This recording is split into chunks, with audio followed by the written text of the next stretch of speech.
Ngayong may indikasyon ng paglago ng ekonomiya, ramdam kaya yan ng ordinaryong Pinoy? Hanggang saan nga ba aabot ang 1,000 piso? Alamin sa unang balita ni Bam Alegre. Tila report card para sa second quarter ang inilabas na datos ng Philippine Statistics Authority mula yan Abril hanggang Hunyo ngayong taon. Nag-expand sa 5.5% ng gross domestic product o halaga ng mga produkto at serbisyo kumpara sa 5.4% noong first quarter.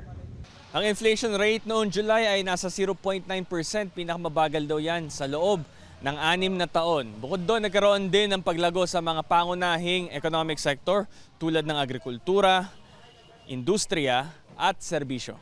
Ang mga datos at numero na ito masusubukan lamang talaga kung dama ng mga ordinaryong mamamayan. Halimbawa sa pag-budget, hanggang saan ba makakarating ang 1,000 pesos?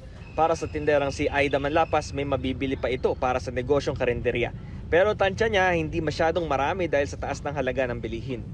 Pagka nabarya ng 1,000 ngayon, wala na. Parang wala akong nabili. Yun lang, gaya ng kanton, yung spaghetti, pansit, sopas, yun lang. Tapos mga sahog.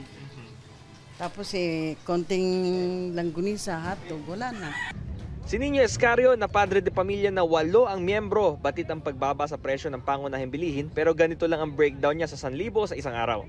1,000 sa isang araw, siguro makakabili ka lang doon ng bigas, pang-ulam, karne. Ang karne kasi ngayon medyo bumaba na. So ngayon bumabawi naman ngayon sa isda, gulay. Lalo na kami, 8 kami na nagkukonsumo sa isang araw. Hindi lang 800 pesos ang kaya naming konsumuhin kasi may baon pa. Ito ang unang balita, Bam Alegre para sa GMA Integrated News. Kapuso, huwag magpapahuli sa latest news and updates. Mag-iuna ka sa balita at mag-subscribe sa YouTube channel ng GMA Integrated News.